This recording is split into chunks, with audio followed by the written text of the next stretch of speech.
Hello, race fans. You're listening to The Grueling Truth, where legends speak. This is the NASCAR show. I'm your host, Alex Gray, along here with my co-host, Steve Risley. We're going to discuss the STP 500 at Martinsville Speedway. Brad Keselowski picking up his second win of the season.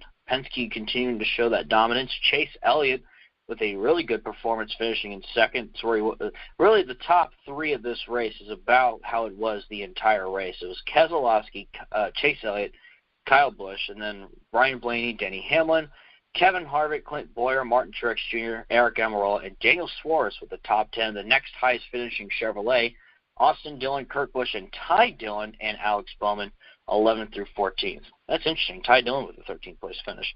But, yeah, there you go. So, Alex, what's the story here? I mean, I watched the entire race. It was kind of boring. Yeah, I mean, you got Keselowski leading 450 some odd laps of all the laps going on. You got one car out front. You finally get a Chevrolet up in contention, but really not really able to get by. You got the best driver fighting his way up to the top. But what happened today exciting? What was exciting about today's race?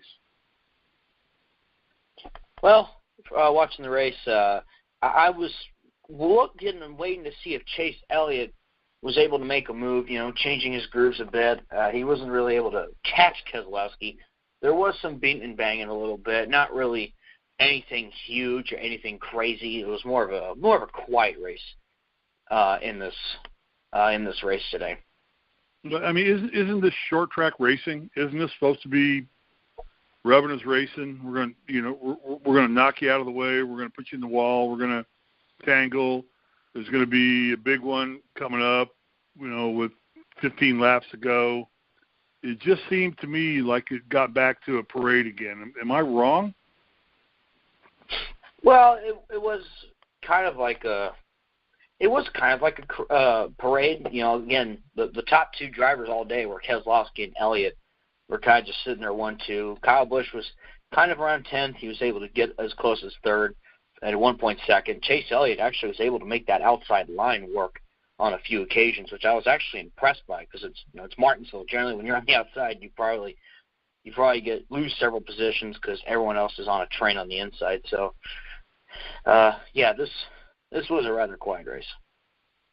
Yeah, and here's my takeaway from it. We can discuss all these three options. I thought Keselowski had the best engineering.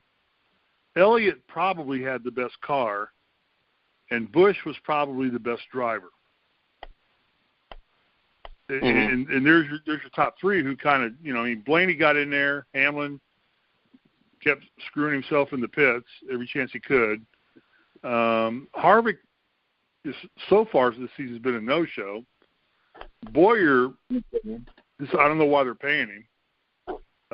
Truex is gone from Furniture Road to JGR and not made a dent on anything yet. I'm looking at the top 8 right now. I'm even going to go to Almirola. What's your take? I mean, is that kind of accurate? Well, I mean, again, I think the three best teams right now are Penske, Gibbs, and Stewart-Haas. Stewart-Haas had all four of their cars in the top 10, and Penske had two of their guys in the top 10, which Logano ended up at 19th. Truex has also been rather up there still. Take a look at the NASCAR Cup standings. So it's Kyle Busch, Denny Hamlin, Kevin Harvick, Joey Logano, Brad Keselowski, Eric Almirola, Truex, Blaney, Chase Elliott, Kurt Busch. That's the top 10 in points, and that's just normal points. Obviously the ones who have wins are in, and then you got Larson, Stenhouse, Boyer, Jones boy, Jimmy Johnson, Daniel Suarez as the top 16 right now in the points. So, I mean, it's after 6 races now, but still, the Stewart-Haas's and the Gibbs guys, they're still up there, and I definitely think that these guys are going to end up winning a race or two at some point in the season. All right, before we get to my $10 question, is this good for NASCAR to now you're taking the short tracks and now you're starting to have kind of parades in the short tracks. Is the aero package a good deal for all this, or does aero come into play here a lot on a 5.5 mile track? Well, I don't think aero as much as an advantage for Martinsville, because again, one thing I noticed was, Chase Elliott for once is not sitting back in 15th. He was actually like contending for the win, like a lot of people expect him to do. And excuse me, clear my throat. I think, we talked about the whole Hendrick Chevy thing on and off. I personally believe there's something with the Camaro Z01. Ford and Toyota haven't figured out. Obviously, it's only a matter of time to Toyota switch to the Supra. I just think something's up with the Chevrolet and with the Camaro Z01 they're using. I don't know if they can change something or use a different Camaro style. I don't know. But, it really amuses me that the only top 10 Chevrolet was Chase Elliott. So, and plus it was Hendrick's first top 5 of the season. So, kind of a good break there. Yeah. Jimmy Johnson, is he done? His contract ended. Well, is he just? I don't know if he's done with. I mean, is he becoming ceremonial, or is he still competitive? Because where did he finish in this race? He finished in 24th. 24th place. Okay. Is he still competitive in NASCAR? I'm starting to think he is declining as a race car driver. Obviously, Johnson will go down as one of the best, but sure. It's really shocking how he's made a sudden drop. It was just 3 years ago, or I guess 2 years ago, that he won the championship in 2016. 2017, he still won like 2 or 3 races, and then 2018, it just suddenly took a drop in his performance, and it kind of stunned me. Last year was the worst season of his career, and right now he's on track of doing that again. He's 15th in points. If he keeps performing like this and more guys end up winning races, Johnson may not make the chase for the first time in his career, which is not normal. So I don't know what the issue is, but I think Johnson's at the end of his career and is declining for sure. Darrell Wallace. Mm-hmm. Is he talented or not? I think Darrell Wallace Jr. is talented. You look at the 43 at Petty, that's like a 25th, 20th place car. Now, Bubba finished 17th, did decent, but, I felt like when he was great in trucks with the Gibbs equipment, he pushed the Roush equipment, that 6 car, in Xfinity before that team had to shut down for sponsorship reasons. Honestly, I think Bubba is very talented. Obviously, I know Petty is not as the competitive team, and I can tell Bubba does push that equipment a lot. And, of course, sometimes when you push the equipment, it can get you into trouble. But, you look at Richard Petty Motorsports, that's like a 20th, 25th place team most of the time. So ceremonial. Yeah. Let's just call them what they are. It's a ceremonial number. It's a ceremonial team. It's the King's team. And we're going to keep him in the sport as long as Richard wants to be in the sport. But they're not – I mean, is this doing any justice to Bubba or Darrell? Yeah, I hate saying this, but it really kind of isn't. Obviously, I was okay, he's going to Petty. I hope he does well. He had a few decent moments last year. He led a couple of races every now and then. He had second to Daytona 500, which – means the world to anyone for someone like Bubba. Great character. He's good for the sport. Great for the sport. It's not him and Ryan Blaney are very, very comedic together, and I love it when those two are in the same room talking. They're just hilarious. I think eventually Bubba's going to find something else. Obviously Richard Petty's an iconic name. Forever he will be, but that team hasn't been competitive in many years. I mean, they last won in 2014 in a rain-shortened Coke 0400 Daytona race. And I think before then, the last time Petty won was 1999 with John Andretti. So, it kind of puts into perspective. Obviously, you want to see him do well. You never know. Maybe Bubba can just sneak out and, have a shocking win. But, again, I just don't see Bubba being there after his contract is up. Yeah, I think actually it's one of those things was probably a good thing for Wallace to get out of there and get in some equipment that he can compete in, because it seems to me the only time I heard his name mentioned today when somebody was banging into his tail end, trying to get him out of the way, and I don't know, what it is what it is. What's the big moment of this race today? I mean, what's the takeaway from today's race? The takeaway from this race shows that I think, last year Stewart-Haas was the team to beat. This year it's Penske. Stewart-Haas is still very dominant, very competitive. They get their cars in the top 10, but I think Penske has shown it. This is the team to beat. Roger Penske, very iconic force in motorsports, and they're really going to break out this year. Logano's already got a win. Keselowski's got 2 wins. I think it's only a matter of time till Blaney gets a win or 2. This is a very strong competitive team. I wouldn't be surprised if maybe at least 2 of the drivers potentially make the championship 4 from what I'm seeing. Because at this point last year, it was all about the big 3, Harvick, Truex, and Kyle Busch.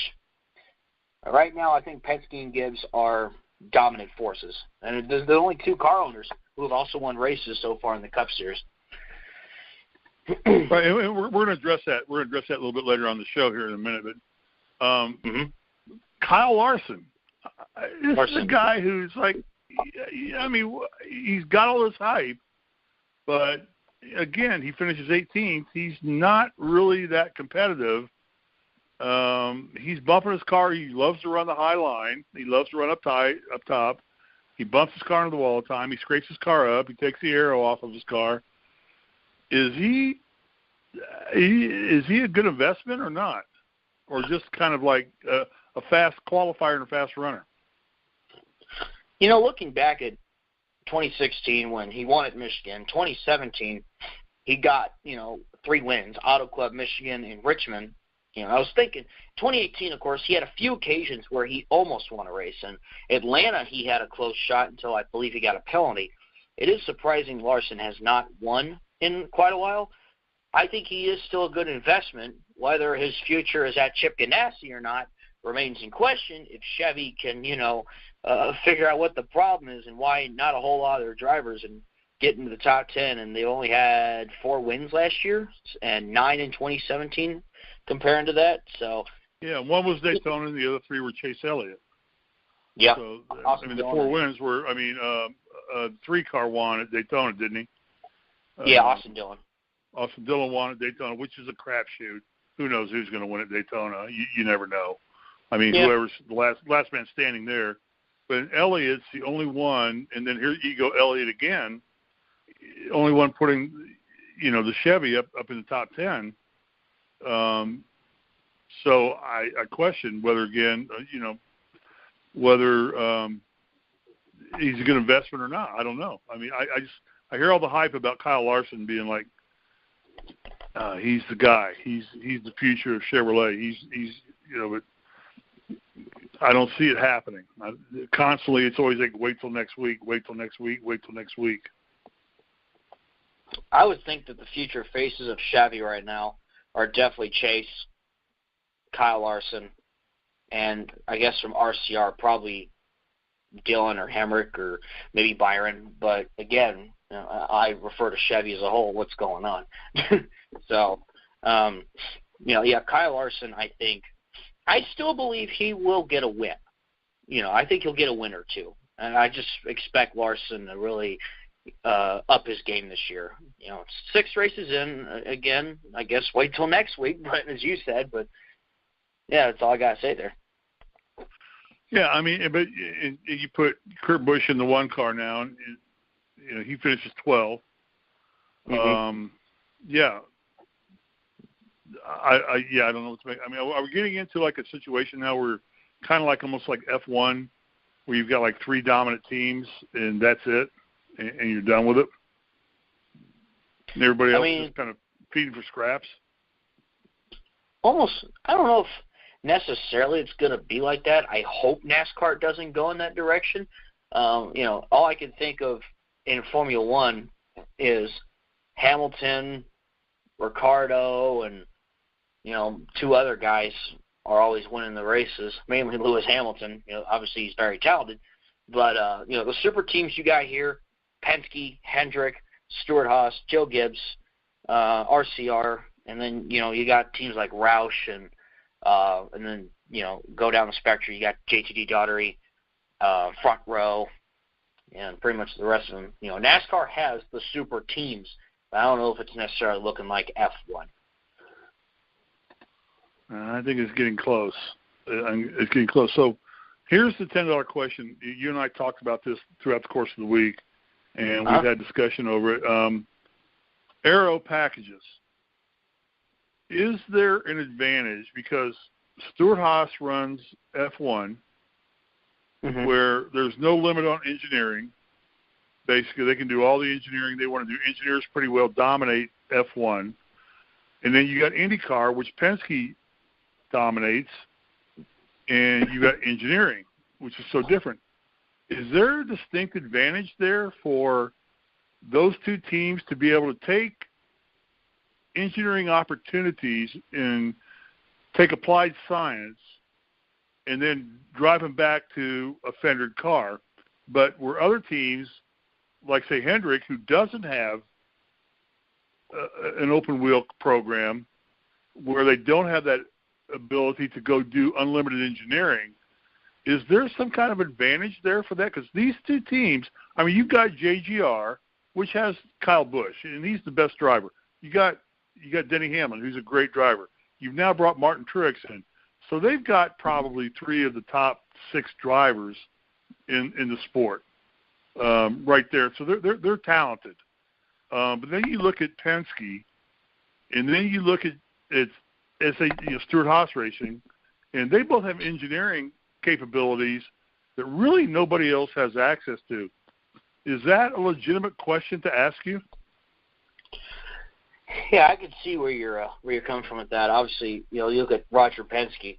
Man owns a IMSA sports car team, owns V8 supercars as well. And fun fact, I don't know if you know this, Roger Penske sorry to get off topic, he actually tried to buy Saturn from GM like 10 years ago. Fun fact.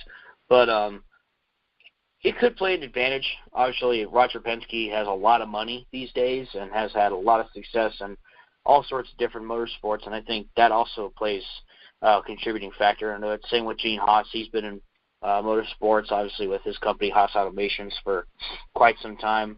Has been running NASCAR teams for a while with many different drivers like Mike Bliss, Jack Sprague, Johnny Sauter, Jeremy Mayfield, and, of course, later on with Kurt Busch and now Daniel Suarez. So, yeah. Well, I'm talking about just the total engineering. I've been able to look at aerodynamics, wind tunnel testing, looking at how air passes through cars, and then applied science, taking it to, okay, we can take this science we learned from an open-wheel car, and we can apply it to a NASCAR, and that gives us because we're all hearing so much about aero package being so important. And everything this year is supposed to be based on aero and creating equality in racing. But you got two teams here that both have open-wheel programs, and actually Ganassi does too, and because, they've got the IndyCar program going too, and their cars qualify extremely well every race. I mean, you've always got Larson and Busch up front.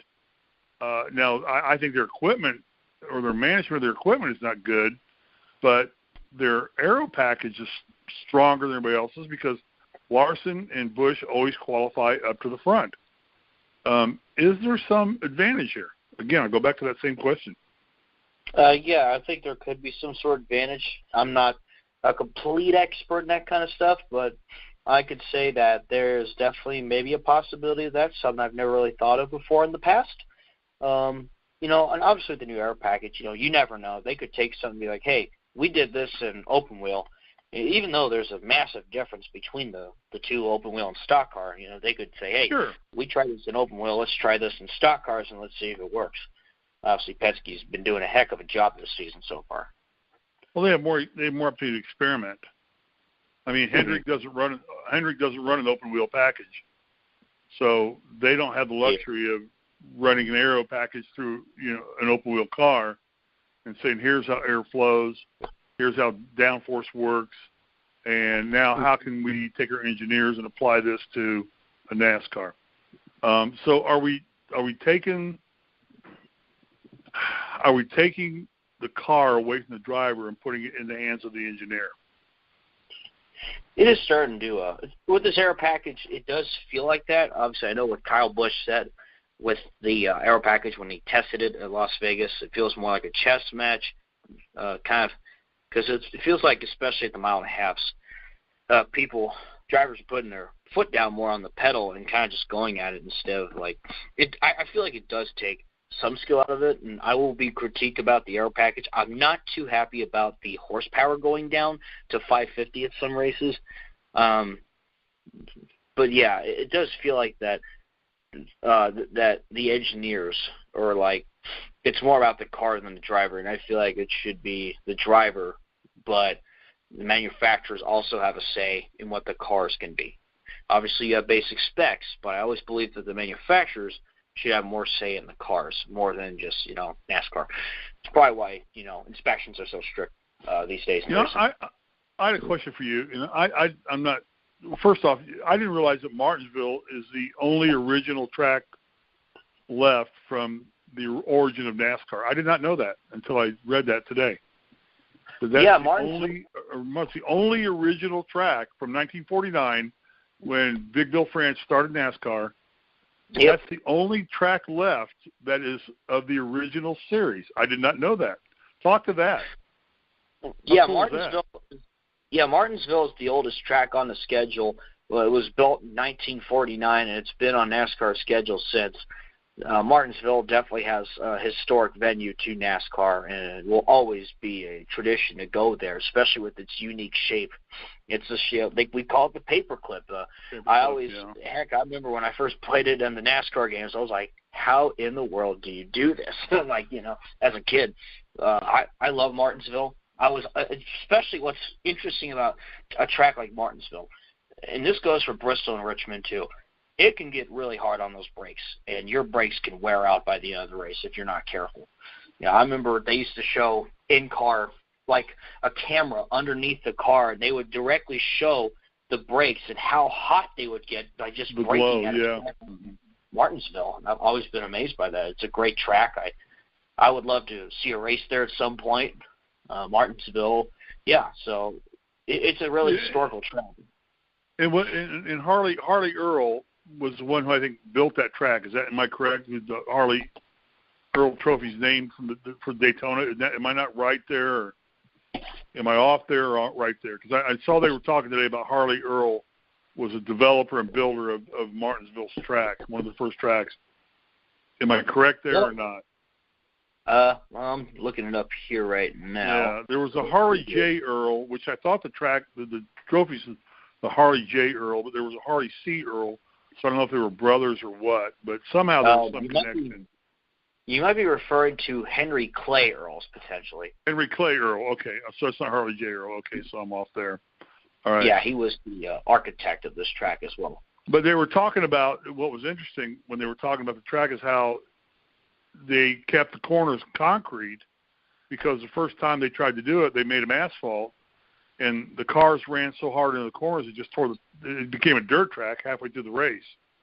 Mm-hmm. And it was tearing the track up. So that's why if you looked at the race today, you saw that everything was concrete, and that's supposed to be a lot more tougher on the tires. So, but there was not a lot of tire issues today, were there? I mean, Goodyear seemed to bring the right tire. Yeah, I didn't see a whole lot of tire issues in this race.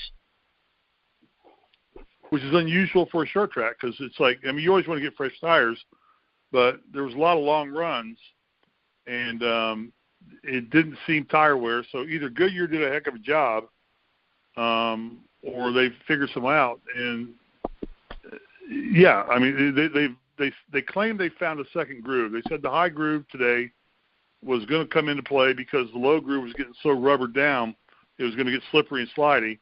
And that's probably why Elliott, I think, was able to stay up with Keselowski as long as he did. Mm-hmm. Because his car was running high all day long. I mean, he was on the upper groove. I mean, he started almost every restart. He was in second place, yet he was able to dive right in and get past the third place car, which you think the second place pace would be on a restart. I would think on a track like that is third place, because then you're right behind the low groove behind the lead car, and you can stay in that low groove line. But Elliott was able to drive his car up.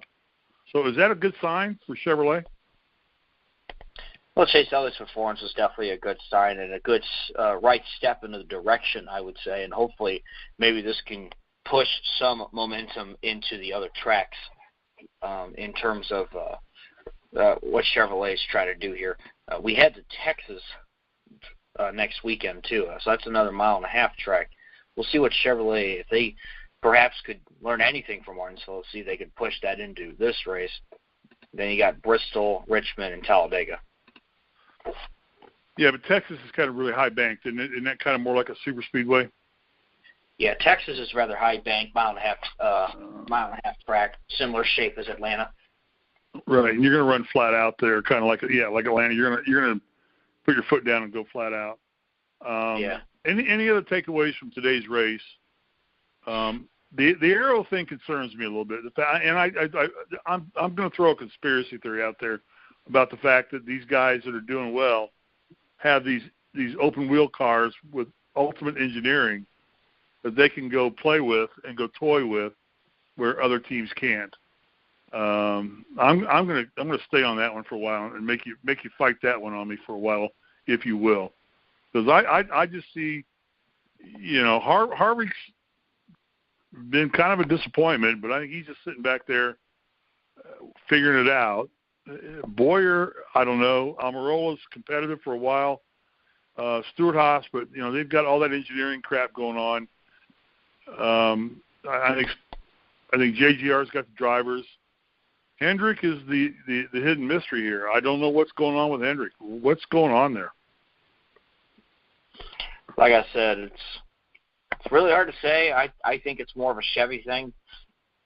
Hendrick's struggles is surprising, but I also look at Chevy as a whole in terms of performance, looking at, Ganassi and RCR. RCR has shown a little bit more speed this year, but, Hendrick is supposed to be the leading Chevy team, so that does raise a big alarm there. Okay, so who is the leading Chevy team right now? Is it Ganassi or Hendrick? Right now, I still think Ganassi is better performing, but we'll see if Hendrick can turn it around here. Alrighty. Looking at the standings, you got Kyle Busch on top. You got Hamlin, Hendrick, Logano, Keselowski. You got, 4 guys locked in right now, I think? Yeah, Kyle Busch, Denny Hamlin, Joey Logano, and are locked in. They're in. Mm-hmm. Now who's getting in danger? Is it too early to worry about who's getting in danger? I mean, Elliott is the leading Hendrick car. He's up in the 9th now. Truex hanging in there. Mm-hmm. Go ahead. Oh, I'd say start panicking after the July Daytona race. I still think it's a little early, but that's the halfway point in the season. That's when the stretch begins to head towards the playoffs, is after the Firecracker 400 or the Coke 05 Firecracker, whatever it's called. But the July Daytona race is really when you start to panic. That point last season, there was that sudden urge when none of Hendrick's guys had won yet. So I'd say you start panicking then, but until then, don't panic yet. Obviously, these drivers they want to win a race so that they can lock themselves into the playoffs. That's a huge necessity under this new system. I know that during the race, I think it was discussed how Kevin Harvick really wants to get that win to secure himself in there and build from there. So I think it's early. By getting the win, how does that change your mentality for the rest of the season? Well, you're locked in, so you can now play. Right. You're willing to make some risks, but you also try to earn the most amount of playoff points and stage points you can, because that helps you with a better starting position when the playoffs begin in September. the more stage points you get and everything, the better for you, the more that benefits you. So that's probably the mentality. You know, I was at Kentucky last year in the media room. I asked Eric Jones that question after he won Daytona. He just said, well, we want to go out and, you know, try to win more races, get more stage points. That's what's really important. So I think once you win the race, you can play, but you also want to get those stage points. Right, yeah. And that definitely comes – yeah, it hurt guys like Elliott. I think it hurt Elliott last year. He just didn't have enough stage points to compete with the Big Four and couldn't get himself into the Final Four based on that. The other thing I noticed, and you can take over after this. I think there was only 36 cars in this race. I think there was. Yeah, I mean, is that concerning to NASCAR? Because we used to have 43, and you used to have guys try to qualify. Now what's the number on the tags that says you get an automatic bid into the race? I don't know. Is that number 30? I thought that number was 36. There are 36 charters. So we're basically down to now, if you're not a charter, you're not competing or you're not coming to the race. And I think Martinsville is a pretty important race. Mm-hmm. So is that concerning to NASCAR?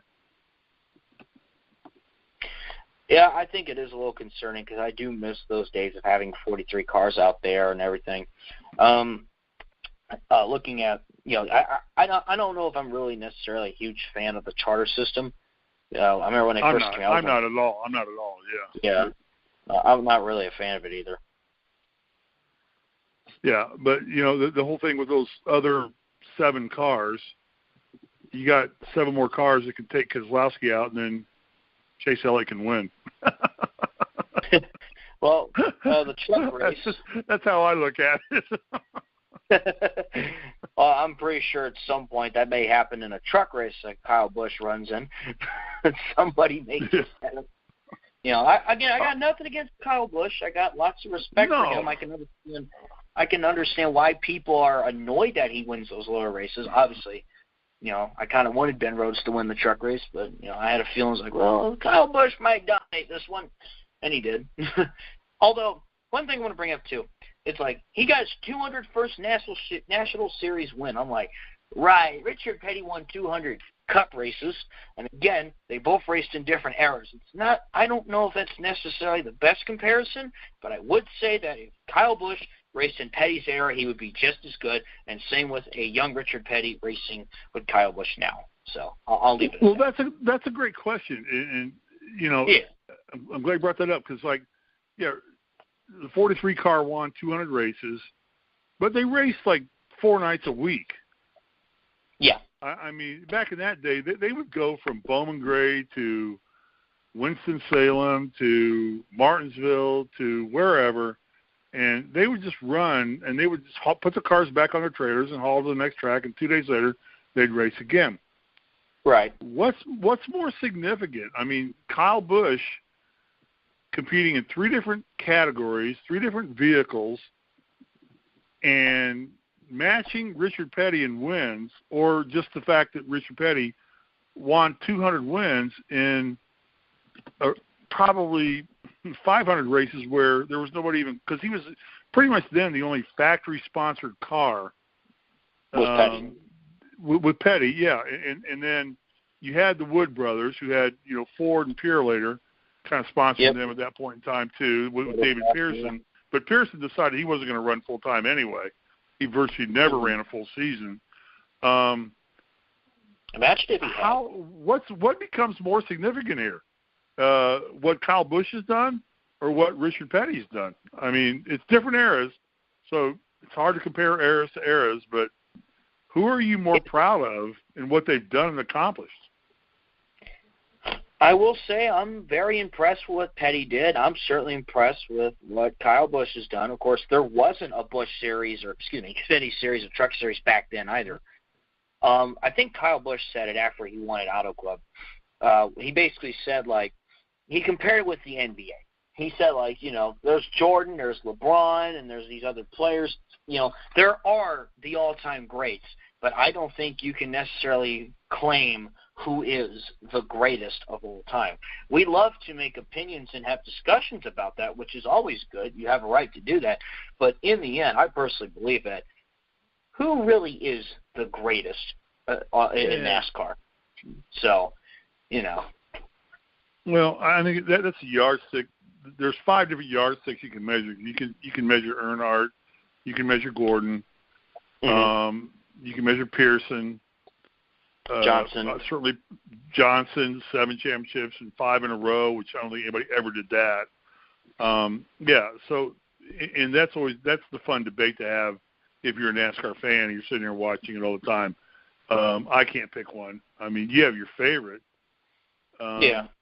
But is Kyle Busch becoming the next version of Dale Earnhardt?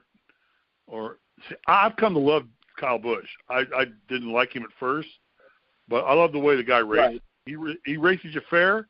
He races you hard. He races you fair. He'll try and beat you without beating you, banging you. But if you're gonna make him bang you, he's gonna bang you. And I feel that's how Earnhardt watched it. I'm a little bit older than you, so I got to see Earnhardt race.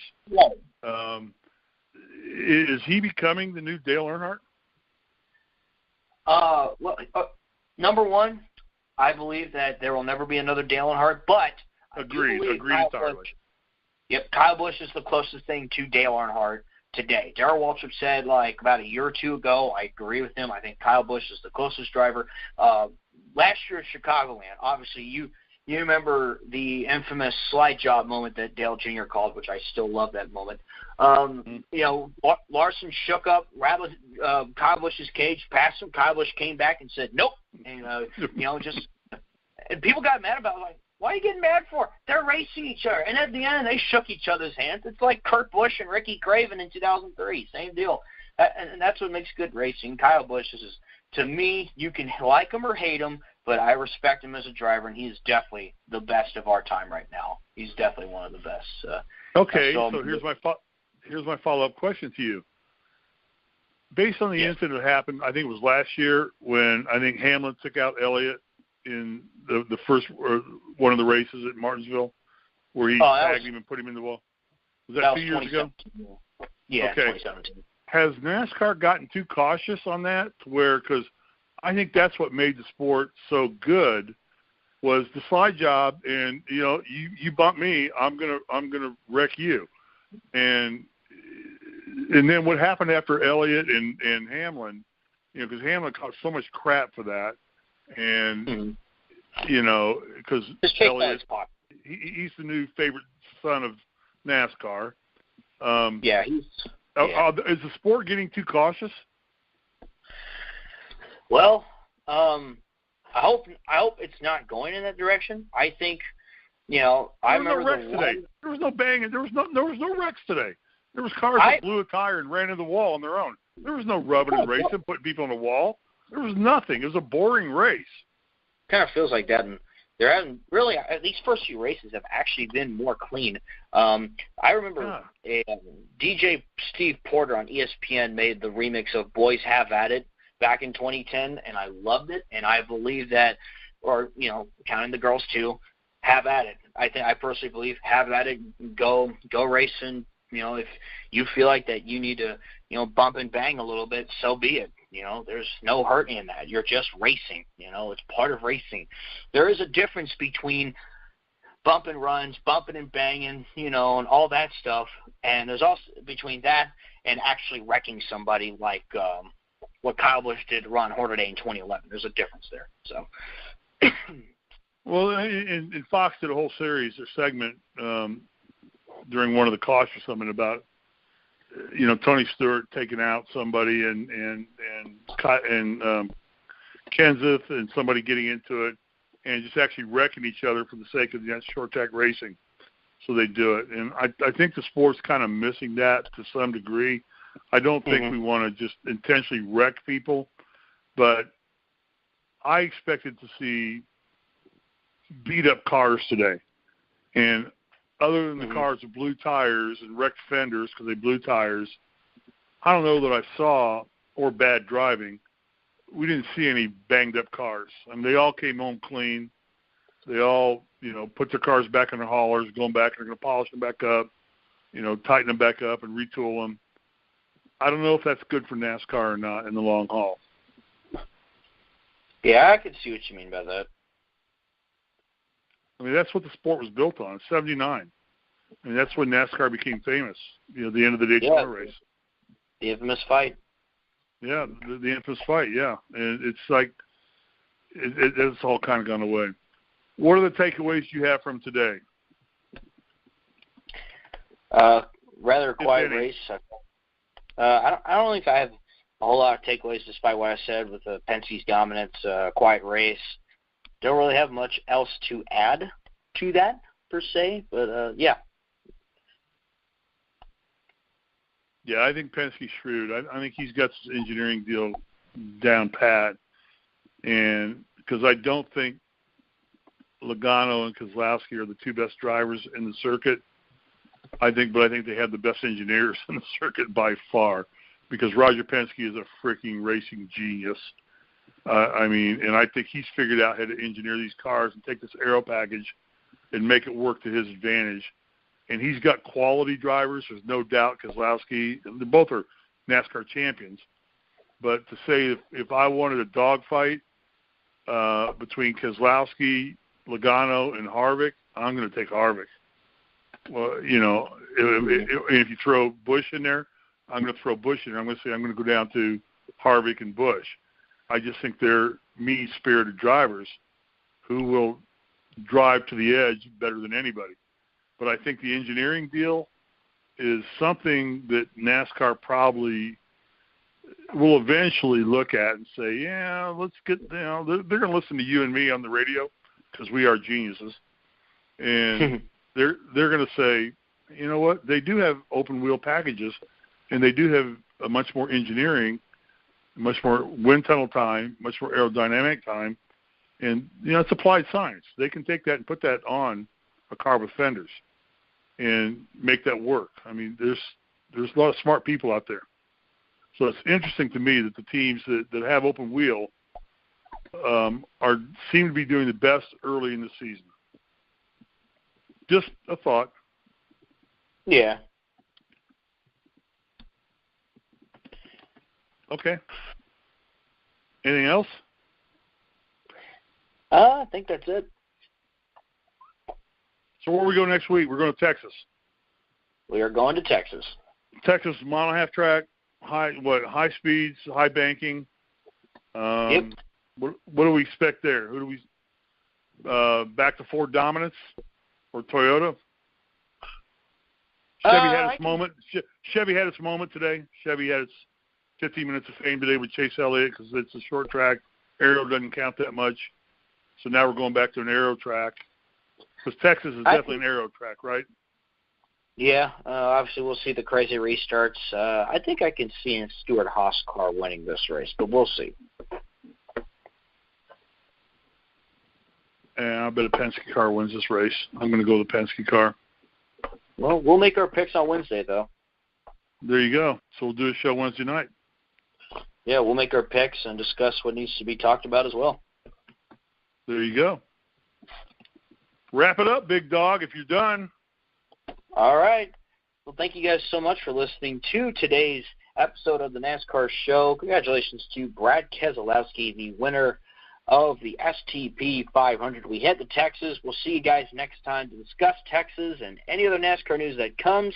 As of right now, there are no technical inspection failures, so I would assume that the official winner is Brad Keselowski. Thank you guys so much for listening to the NASCAR show. From Steve Risley and myself, Alex Gray, you're listening to the Grueling Truth Radio Network, where legends speak.